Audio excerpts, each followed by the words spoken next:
I'll tell you what, it was a long day, but a good day. I feel actually refreshed, and it wasn't because I won a race. We won a race, but What a Mission was good. All the horses were good today, but you know what?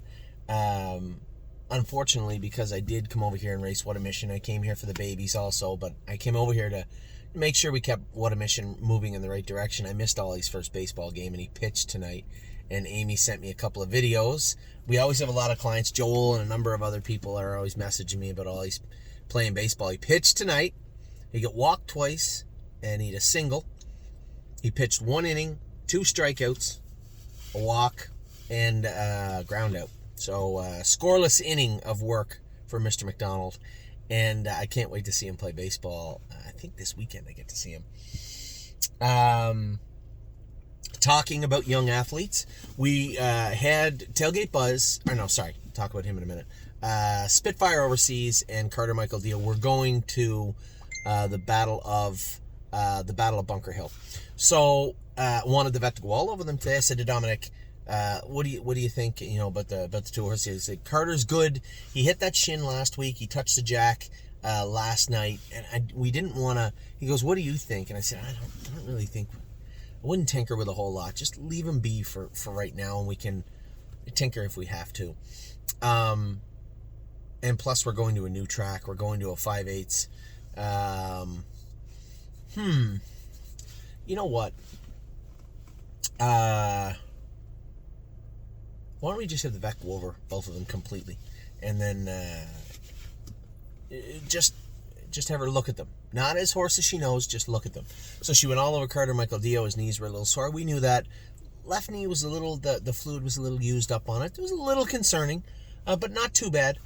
Did his left hind ankle, which Dominic was one, and he was 100% right. He said, no, I think that left hind ankle bothers him a bit. Yes, these are all maintenance things. You got to remember, these horses do a ton of work right to get to the qualifiers. Then you go to race them, and as the summer starts to go on, if you can maintain them, stay on top of the shoeing and make sure they're, taken care of every week and not used up too hard, then you can start to put them in a position where their knees aren't bothering them anymore. Their hocks aren't, their stifles aren't, they're comfortable, they're filling out, they look good, they feel good. But there is that little hurdle at the start of the year where they've worked so hard to get to that point. So, Spitfire Overseas was great. Carter had these few little issues. Let me get this right. Right knee, left hind ankle. Obviously, they work against one another. And then he was a little pinchy at the top of his left front check. Last year that bothered him quite a bit. We had to maintain that towards the end of the year. So, looking at all this, and I talked about James. Once I explained to him that the horses were shipping into Saratoga and it was 2.5 hour drive to Plainridge, and it wasn't this long excursion where they were gone on a truck and here and there, but it was more mathematical, where they went to Markham Melissa Beckwith, then up to Plainridge, and then out to the field for a day, and then over to Megan Scran, 3 hours, 2 hours away, whatever. After we talked about it, he understood, and he's like, yeah, okay. Especially since they were going to race for pretty good money. So, my one problem was bringing them to a new track. Now it's their first start on a 5/8, but it's not the Poconos. We don't know. It's different for Spitfire. He doesn't have 2 starts in him. Carter does. So now Carter would have to race his 2 starts at Mohawk, then the race at Plainridge, then the PA All-Stars, and right into the Sire Stakes virtually 9, 10, 11 days after that. Just seemed like a lot, and given the fact that the vet said, yeah, his knees are good, you got to watch that right knee, left hind ankle, a few little stuff, because he's a big bugger, right? And he's goofy and hard on himself. So you always have to stay one step ahead of horses like him. It just happened to be, it was just like the cherry on top. And said, okay, whoa, pump the brakes. Spitfire Overseas is ready to rock. He can go to the Battle of Bunker Hill. Carter Michael Dio is going straight to the Poconos next week. We'll train him at Mohawk on Wednesday, and then we will put him on a truck and send him to the Poconos. So he'll miss the Battle of Bunker Hill, and it's just the right thing to do for the horse. Not that there's anything wrong, but as I said, with a horse as big and as fast and as wiry as him, you have to stay one step ahead of them. And Dominic was way ahead of Carter Michael Dio.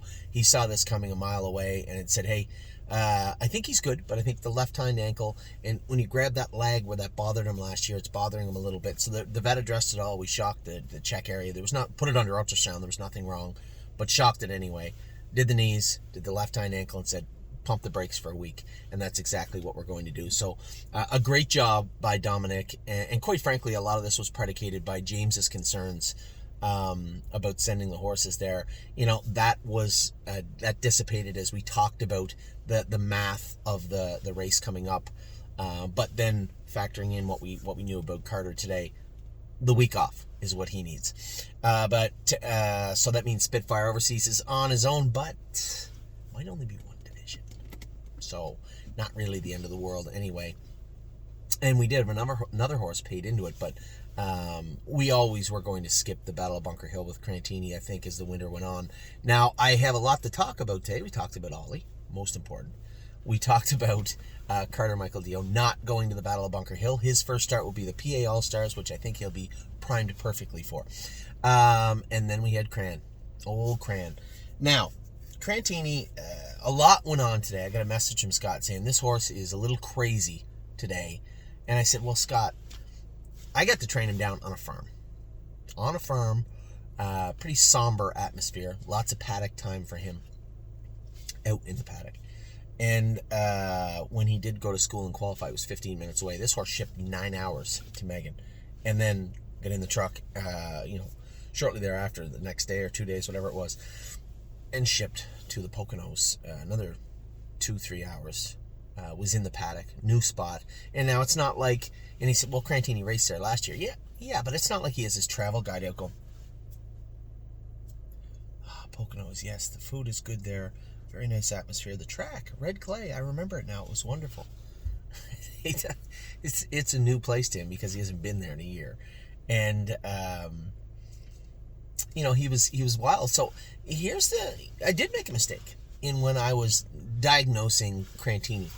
Remember I told you guys all winter, I went with him all winter. So if I was not in Ontario, he was either in the pool or on the walker. And then he would always go in the field in the morning. Always needed his paddock time, the lunatic.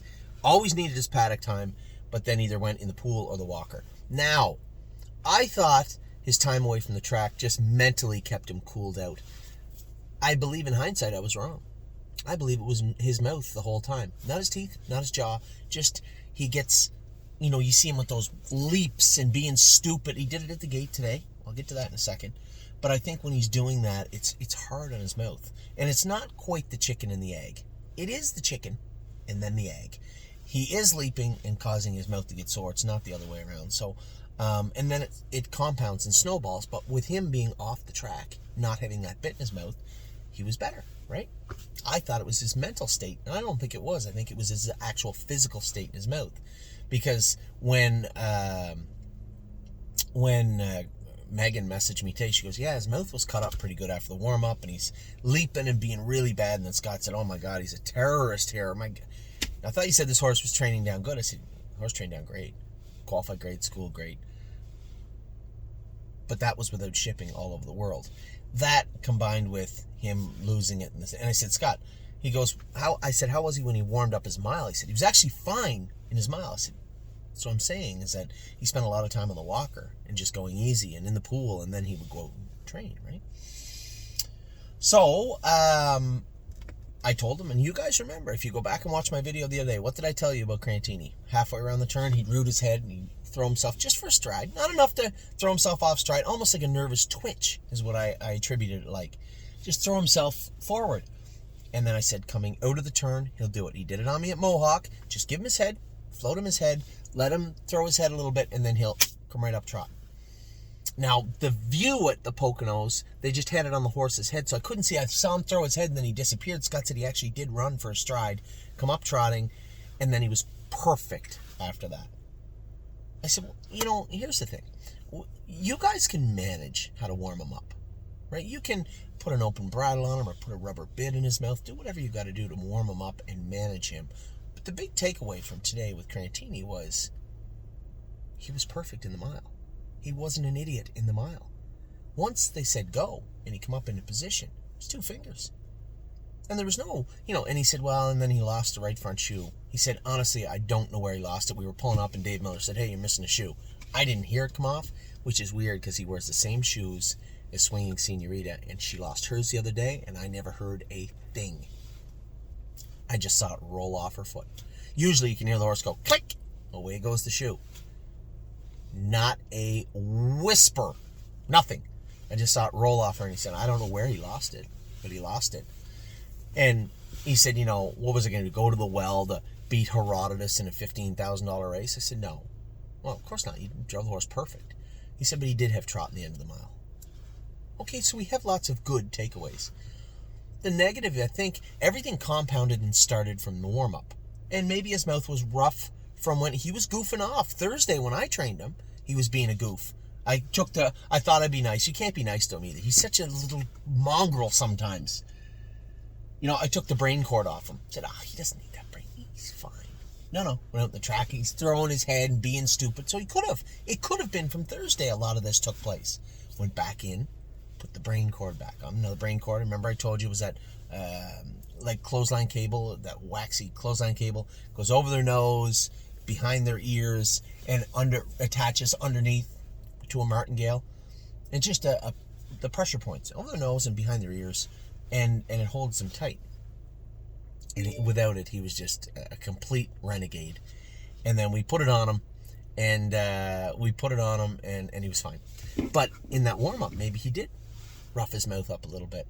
Then he had Friday in the field and on the walker, Saturday in the field and the walker, and then he went to Megan. Maybe there was some there.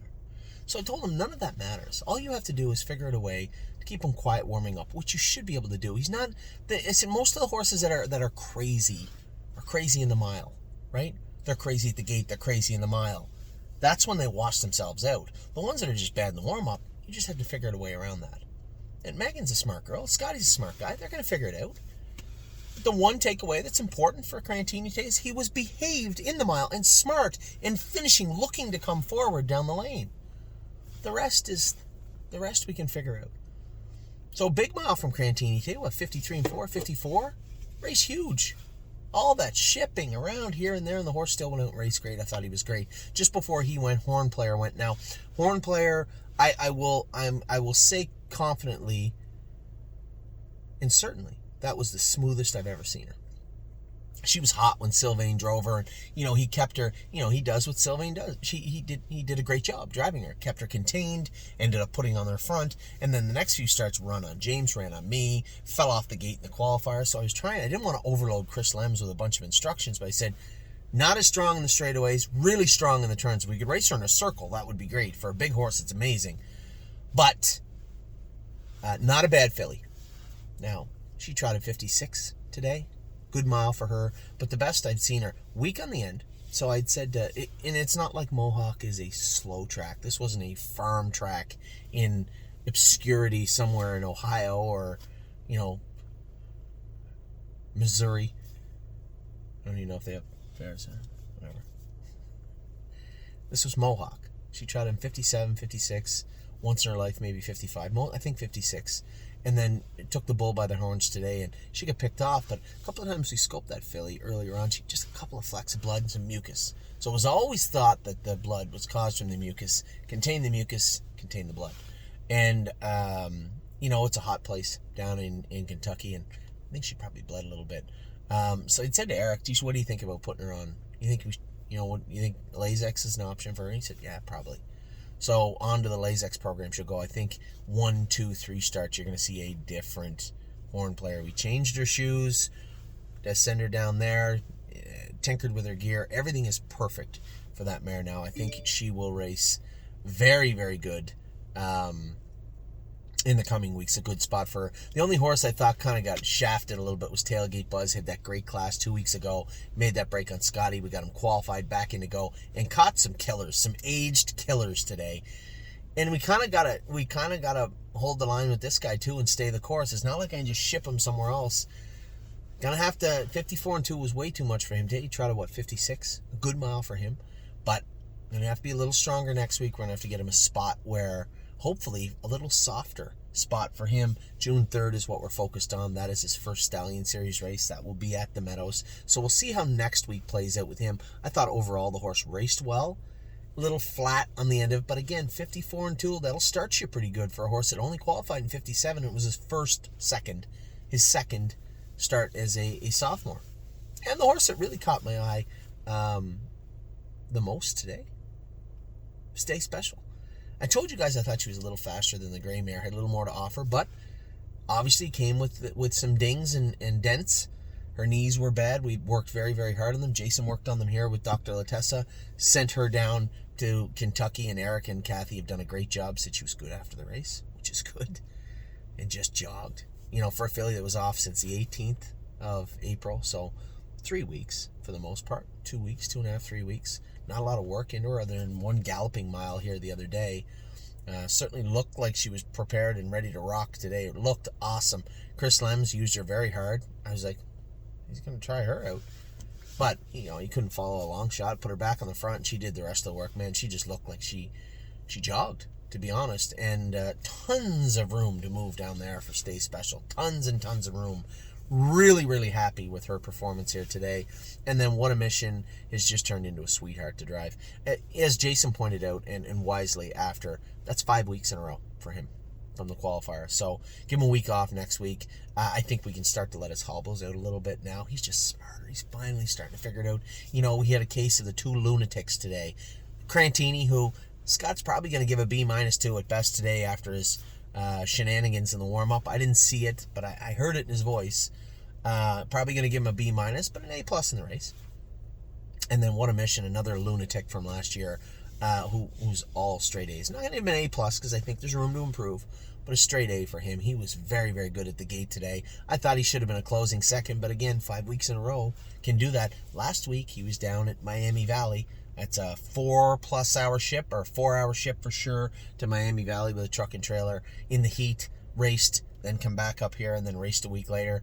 Might have taken a little bit of wind out of his sails, and overall, just very, very pleased with the entire grouping today. I got to watch Ollie strike someone out on video.